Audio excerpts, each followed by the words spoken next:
అందరికీ నమస్కారం. ఈరోజు మనం తెలుసుకోబోతున్న విశేషం ఏంటంటే విష్ణు సహస్రనామం పఠించడానికి ఉండాల్సిన నిబంధనలు మరియు దీనివల్ల కలిగే ఫలితాల గురించి తెలుసుకుందాం.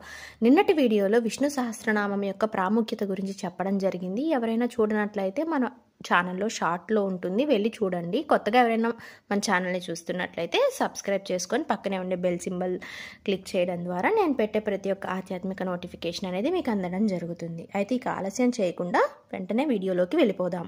విష్ణు సహస్రనామం అంటే భగవంతుడైన మహావిష్ణువు యొక్క 1000 పవిత్ర నామములు. ఈ నామములను భక్తి శ్రద్ధలతో పఠించడం వల్ల అనేక దైవ అనుగ్రహాలను పొందవచ్చు. కానీ కొన్ని నిబంధనలతో పఠిస్తే ఈ స్తోత్రం ఇంకా శక్తివంతంగా మారుతుంది. మరి ఆ నియమాలేంటో తెలుసుకుందాం. స్తోత్రం పఠించే ముందు శుద్ధంగా ఉండడం అవసరం.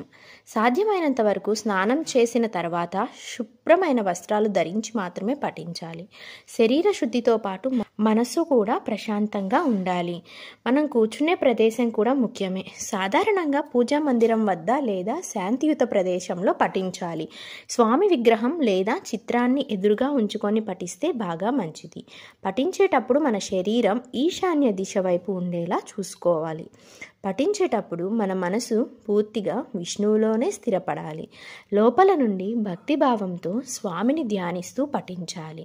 వ్రతంగా, నిర్ణయంగా అంటే నియమబద్ధంగా రోజు ఒక సమయానికి చేస్తే ఫలితం ఎక్కువగా ఉంటుంది.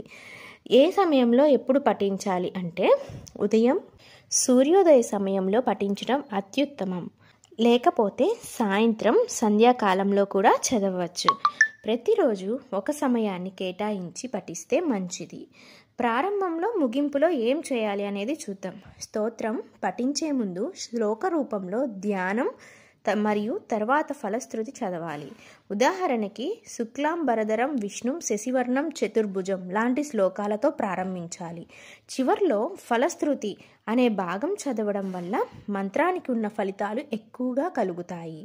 ఉపవాసం లేదా వ్రతంగా చేయాలా అంటే తప్పనిసరిగా ఉపవాసం అవసరం లేదు. కానీ శుద్ధతతో నియమబద్ధతతో చేస్తే ఉపవాసానికి సమానంగా ఉంటుంది. శుక్రవారం, శనివారం లేదా ఏకాదశి రోజులలో చేస్తే ఎక్కువ ఫలితం ఉంటుంది.